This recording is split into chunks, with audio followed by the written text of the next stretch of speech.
Welcome back. Good Friday morning, everyone. Thank you so much for joining us this morning. I'm Maria Bartiromo, and it is Friday, March 20th. It is the first day of spring. We survived that horrendous winter. It is 8:01 on the East Coast right now.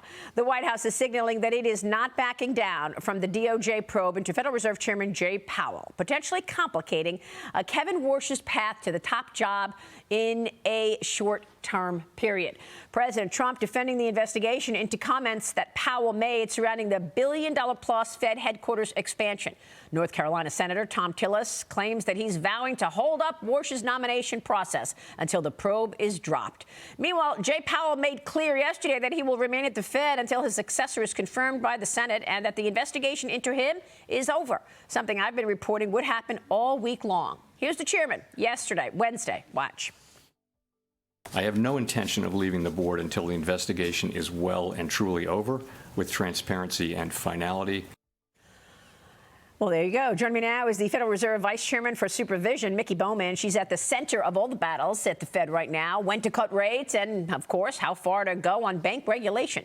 It's great to have you, Mickey. Thank you so much for being here. Well, thank you for the invitation to join you. It's great to be here. And I know that our audience is very eager to hear your thoughts on regulating the banks, because it has such an impact in terms of freeing up capital, getting that capital into the economy. But first, your reaction to what we heard yesterday from Jay Powell saying he's not planning on leaving until this probe is dropped. Well, I think Jay made himself clear during the press conference, and I probably want to let his statement speak for itself.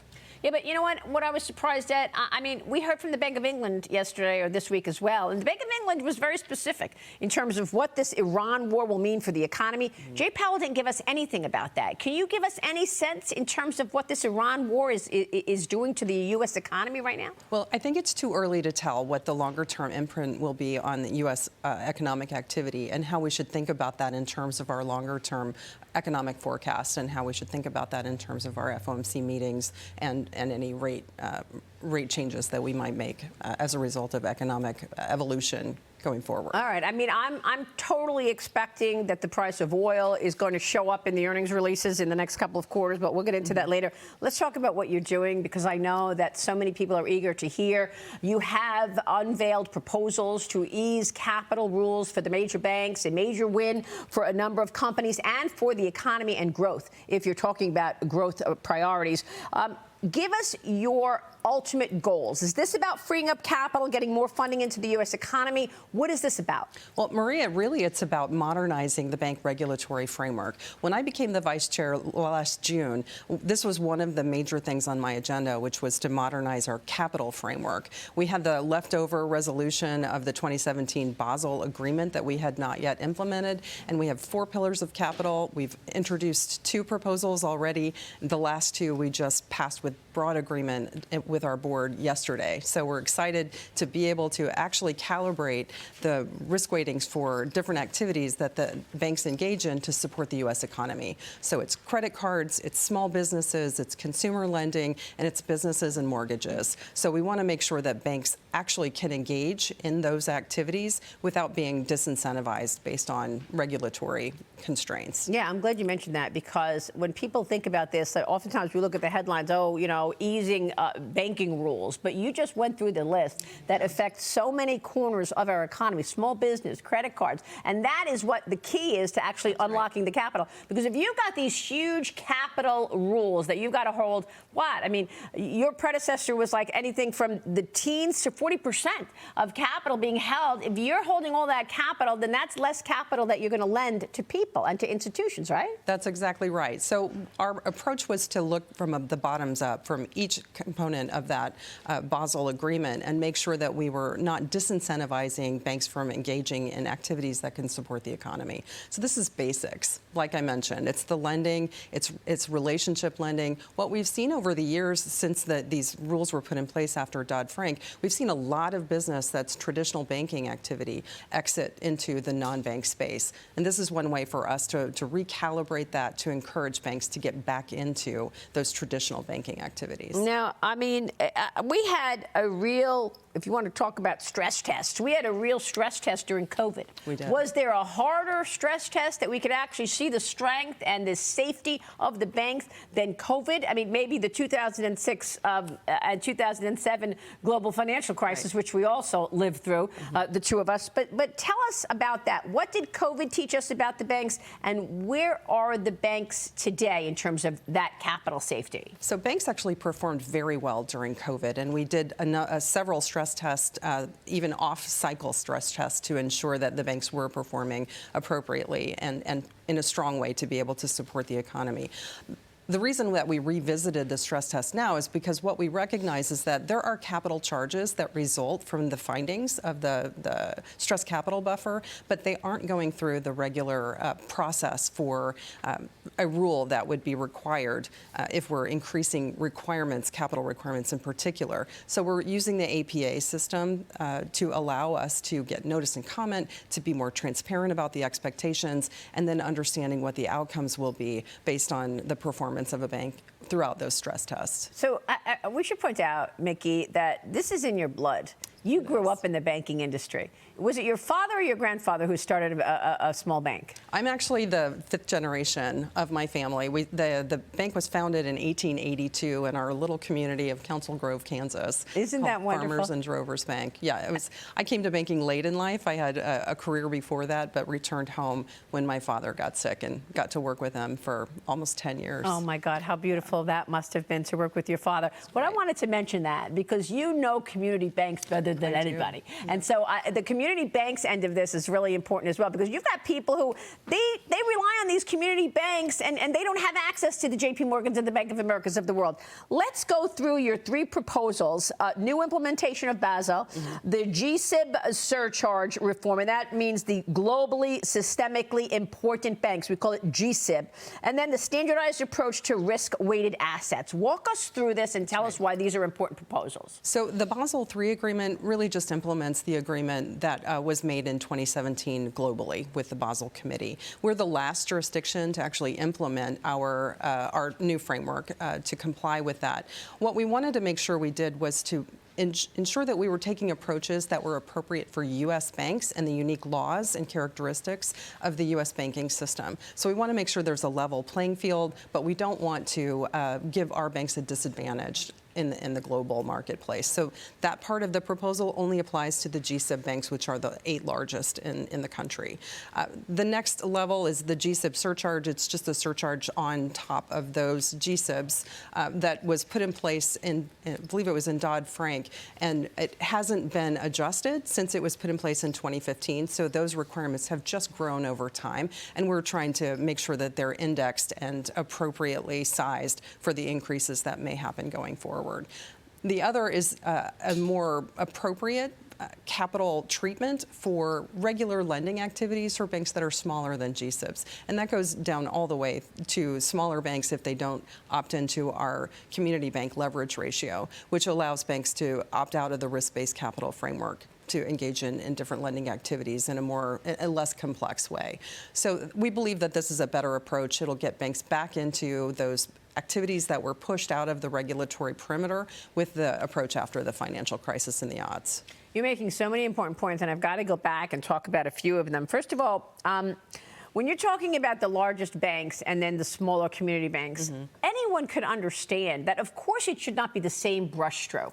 I mean, you've got to have different risk profiles and different, regulatory frameworks for a bank that has exotic transactions in all sorts of things on their trading desk, and they're doing exotic things across the world, versus plain vanilla banking and deposit accounts with the community banks. So this is important that you're making this distinction. It is incredibly important, and this is just the first step of our ability to look into into how we've set our asset thresholds so that we're tailoring our regulations and our supervision to ensure that we're capturing the risks that are unique to the different size, business model, and risk of each institution, and appropriately ensuring that they're safe and sound and in compliance with the rules and regulations. Now, in terms of this surcharge, the major banks are pushing back, and they're saying, look, the way you calculate this surcharge has to do with overall indexing the economic growth story back from 2015. So tell us about that and whether or not you're expecting tweaks there in terms of this surcharge. Well, we look forward to comments. Obviously, we have a 90-day comment period for all of the proposals that we passed. And I want to just emphasize again, we had a 6-1 vote yesterday, which is almost unheard of in today's environment. You know, it's broadly supported among our board members and, of course, with the OCC and FDIC. So we're very excited about the proposal that we have, but we're looking forward to comments. And if we determine that we need to make tweaks to that, we certainly will. But the reason we indexed back to 2019 or set the benchmark at 2019 was because pre-COVID, we believe that there was just about the right amount of capital in the system, and that's sort of where we started. Yeah, I have some comment letters from some of the banks, and they're talking about the way it's calculated, which could be, it's indexed to fixes to nominal GDP. And you're saying it's because you wanted to go back to before COVID to see how things were before we had that big dysfunction. We had a lot of money that was added to the money supply, and then a lot of asset growth as a result of a lot of the fiscal policies that were put in place during COVID.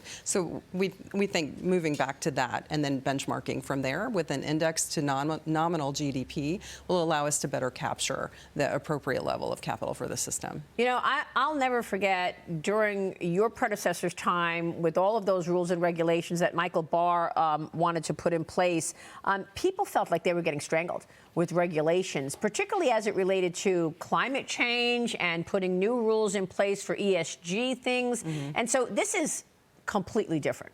Well, I have a very pragmatic and practical approach. Banks are already required to mitigate their climate risk. We just don't call it climate risk mitigation. It's risks that already existed and banks were already addressing. We require them to think about those types of risks. We just don't think that they need to be elevated above other risks.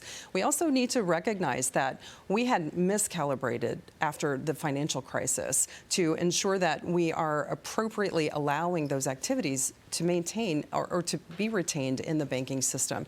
We can't oversee or regulate from a prudential regulatory perspective those activities once they're outside of the banking system. So we want to bring them back in and make sure we understand the full complement of activities that our banks are engaging in. I mean, there was widespread opposition to the Barr proposals, as you know, not just from the banks, but from even the progressive community that were worried that we were talking about a downstream impact to lending. But I want to push back and ask you about what the critics may say in all of this, because there is also right now chatter about, oh, we're worried about private credit. Oh, we're worried about an AI bubble. Oh, we're worried about leverage in the bond market, leverage in the bond market in the Japanese bond market, the UK bond market.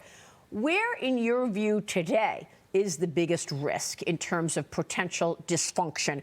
Are you worried about private credit?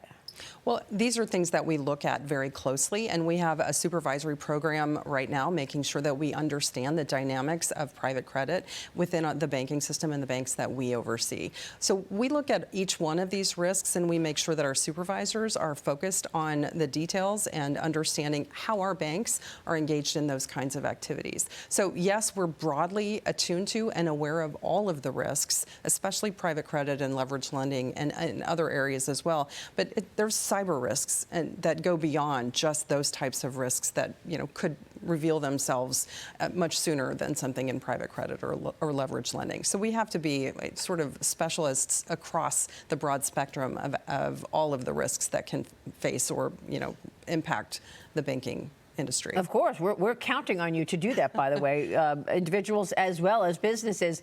Do you think it's justified that people are worried about private credit right now? Well, I think that it's an important thing for us to continue to monitor and understand how banks are supporting those kinds of activities.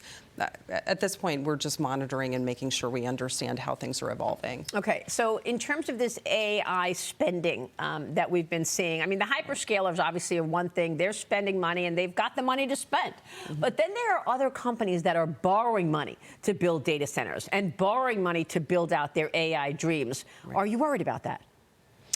I think what we've seen for the most part is that there isn't a lot of lending in that space yet. I think as that grows, that could be something that we certainly need to be aware of and to monitor and make sure we understand what the revenue streams are in these new activities and how they may evolve over time.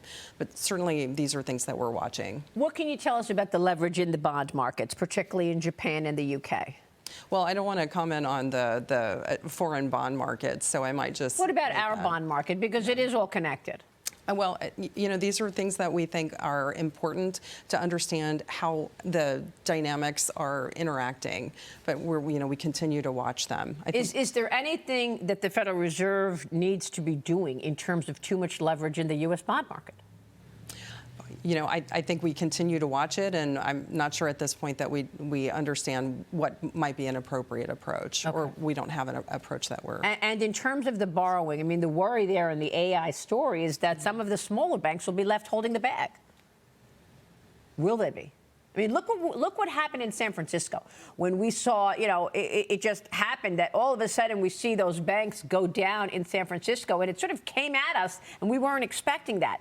Are you looking at all of these things so that we don't miss something again, I guess is the criticism. Well, and let me just address the San Francisco banks. Yes, You're please. Referring to Silicon Valley Bank. Exactly. There was evidence that there were issues with the financial condition of Silicon Valley Bank as early as 2022, and it was reported in the regulatory reports that we publish regularly. And so I think what happened there was really a failure of supervision and a failure of bank management. So we've just hired an external review to be conducted on all of the events that led to the failure of Silicon Valley Bank to ensure that we don't repeat the same mistakes going forward. All right, Mickey, let me go back to the headlines here, and that is your proposals. And I want to get your take on what this is going to mean for the housing affordability story. President Trump has been all in on affordability, even in the face of this war. He's trying to rein things in, and the economic growth impact. I mean, I just spoke with Scott Bessent yesterday, and I said to him, Mr. Treasury Secretary, we were talking about almost 5% growth in the fourth quarter. Now what are we talking about? So give us a sense of how your proposals in this 90-day comment period are going to impact things like that, housing affordability and economic growth. So what we're hoping will happen now that we're lowering and appropriately sizing the risk weights for these kinds of traditional activities is that we're allowing more competition in the mortgage market in particular by only having non-banks participating in that market and excluding the traditional banks from that market. We've really limited the competition. We went from 60% of mortgage origination in the banking system to 35% over the last 10, 15 years. And these are areas that I think that there's lots of room for competition, and competition breeds better terms, better affordability, and hopefully a better access for reach for Americans to be homeowners. Yeah, and that's, of course, what we want. On economic growth, when I was talking with the Secretary yesterday, he kept saying that this Iran issue and this spike in oil prices is a temporary thing. Take a look at what he said with regard to economic growth. Watch this. The economy is strong, the consumer is strong, so the economy went into this conflict in a very good place. We did it from a position of strength, not a position of weakness. We were talking about 5% growth, close to it in the fourth quarter. Are we still talking about 3% growth for 2026? Maria, I think it can be above that. I think it can be non-inflationary growth. And again, this is temporary. We will move beyond this, and we will come out on the other side, and the growth will be better, and our security will be real, not illusory. What is your take on economic growth, macro story right now and overall for the year? So I still expect that we're going to have strong economic growth this year. You know, we had strong economic growth last year, and we'll have a rebound from the impacts from the shutdown in the last quarter, I think in this quarter, and my expectation is that we'll continue to see strong growth. All right. And that will be supported by the supply side policies that this administration is putting in place. And perhaps the supply side policies that Kevin Warsh will be bringing to fore as well. Real quick before you go, we have to talk about jobs. I mean, AI is changing the situation here. Are you worried that AI will replace jobs? What's your sense of job creation in the coming year? So I'm not hearing from businesses that they're going to be replacing workers with AI. Right now, it's a discussion of augmenting the productivity of workers that are existing in the labor force. I think what I'm hoping to see is that we'll see more hiring coming forward, because this February jobs report was really disappointing. And I think the January report was an anomaly, frankly. So I'm still concerned about the job market. I want to see a little bit of recovery there, but of course I've written 3 cuts in for before the end of 2026 to hopefully support the labor market if that comes to.